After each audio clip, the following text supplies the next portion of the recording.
COVID-19 has been in the world for a little over a year now, and it is still here today.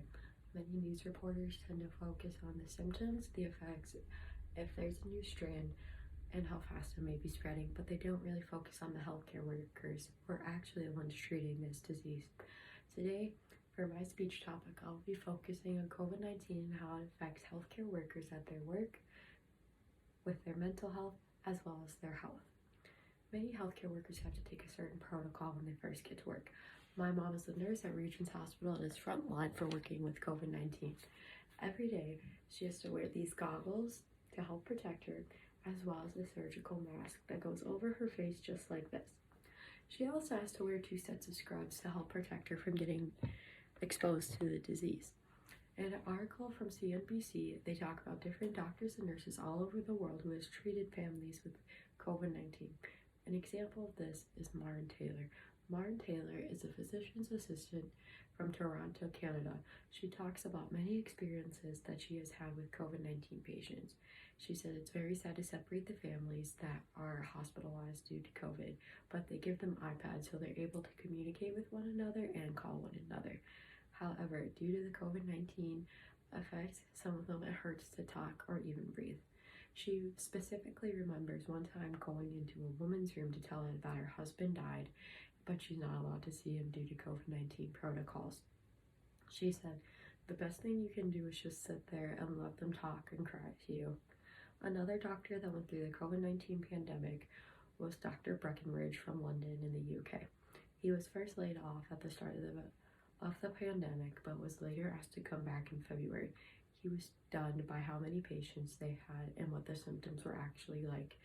He says it's very hard to treat a disease you know very little about. The UK has 42,000 deaths from COVID-19, and they also have diagnosed 430,000 cases of COVID-19. Many healthcare workers have been able to see patients have happiness just by giving them a simple iPad to communicate or play games on, but the doctors themselves has been struggling with their health. Doctors have been struggling with their health because they are exposed every single day at work to this disease. They are worried about the infection itself, spreading it to their loved ones, and the accommodations that are always being changed. Over 1,500 nurses have died in Canada due to just being exposed by a patient or being exposed outside of work. Many doctors have also been struggling with their mental health as well. Mental health has been a huge role in doctors, nurses, and frontline workers with COVID-19.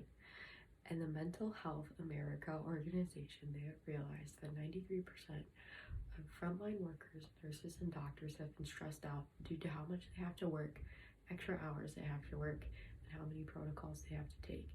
86% of workers have found that they now have anxiety just because of how much it is. Frontline workers, doctors, and nurses are more likely to have one or more mental health problems at the end of this pandemic due to how much stress they have to go through every single day. They have to deal with patients dying, new patients coming in, and extra hours.